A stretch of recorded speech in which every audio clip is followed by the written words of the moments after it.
Ang napansin ko po, alam po ba ninyo, ah, bukod sa katotohanan na mas malaki na po yung naaabot natin para makapag-evangelize, napansin ko rin po na marami pong mga tao ngayon sa mundo ang may iba't ibang paraan o gimmick, no, para ito ay kanilang magawa, no. Pati pag-evangelize may mga gimmicks, which is good. I mean, gimmicks ay kagaganda naman. Kumbaga gimmick para mapanood yung mga content na mga ginagawa natin. And it's gimmick for Jesus, actually. Pero kasi ang ebanghelyo po kasi kung tutuusin, the gospel is very powerful. We don't need to do such gimmicks because the gospel is powerful. Nasabi ko na nga po, the gospel is the power of God to save mankind from their sins. Because nakapaloob sa gospel, Jesus died on the cross, He rose again, He will come back again. Importante yung shed blood ng Diyos anak na si Jesus. Si Jesus ay Diyos. Siya po ay 100% God at the same time 100% man.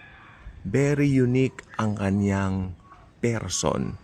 Wala kang makikita in history na may taglay na katulad ng kanyang persona. Okay? Kaya ang tanging makapagliligtas sa tao sa kasalanan ng tao ay ang dugo ng Panginoong Hesus. Kaya sabi ko nga po, you don't need such gimmicks to, kasi nakakalungkot lang po, upon doing it, you don't even notice na parang nagiging katulad na rin ng mundo ang pamamaraan. No, the gospel is very powerful. Yan po ang gusto ko pong sabihin po sa inyo. The gospel is very powerful. Hindi mo siya pwedeng ihalin tulad sa kahit anong paraan o gimmick. Gimmick ka mo, yes. Samantalang ang kapangyarihan po ng gospel ang siyang bumabago sa tao. It's not a gimmick. It's not a gimmick na parang gagawin mo para, siguro gimmick para mapansin kayo. Pero the gospel, hindi kailangan ng gospel po yan. Maniwala po kayo sa akin. Na-prove ko po yan. Very appealing ang gospel, especially sa mga taong down at lugmok sa buhay.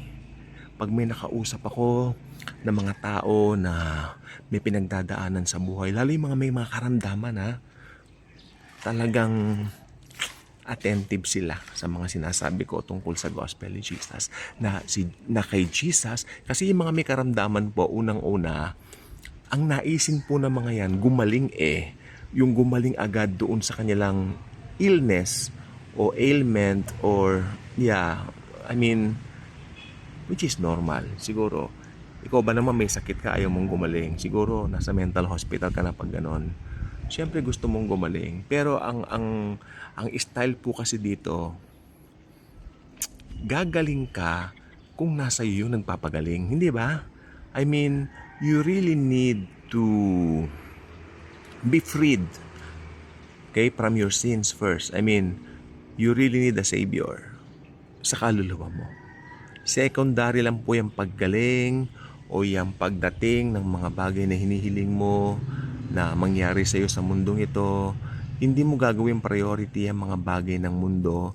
Halimbawa, para gumaling ka, para magkapera ka, hindi mo gagawin priority ang mga yan para gugustuhin mo makilala si Jesus. Iko-correct ko mga motibo nyo. Marami po mga taong ganyan. Tingnan nyo maraming naiimbitahan sa mga churches, sa mga gawain o mga gatherings dahil may mga problema sila. Siguro samantalahin natin yung problema nila pero ipaliwanag natin sa kanila that they need a savior, na kailangan nilang maligtas mula sa kanilang mga kasalanan. Yun po ang kailangan ng tao. Hindi agad yung kung ano yung material na benepisyo, health benefits agad. Of course, tignan po ninyo, basahin po ninyo kami mga Bibles kayo. Psalm 103 verses 2 to 5. Nandoon ang mga benepisyo natin sa krus ni Kristo. Nandoon lahat. Okay? Nandoon yung pinagaling tayo, pinatawad tayo sa mga kasalanan natin. Unang-una pala, pinatawad tayo sa mga kasalanan natin. Secondary, pinagaling tayo. Diba? Binigyan tayo ng ng health, ng wealth, nandun lahat ng benefits natin. And we will fly like eagles. Okay, alam niyo po bang eagles, ang agila, isa pong napakagandang katangian niya na nakakalipad tayo ng matayog. Kasi ang agila po malakas.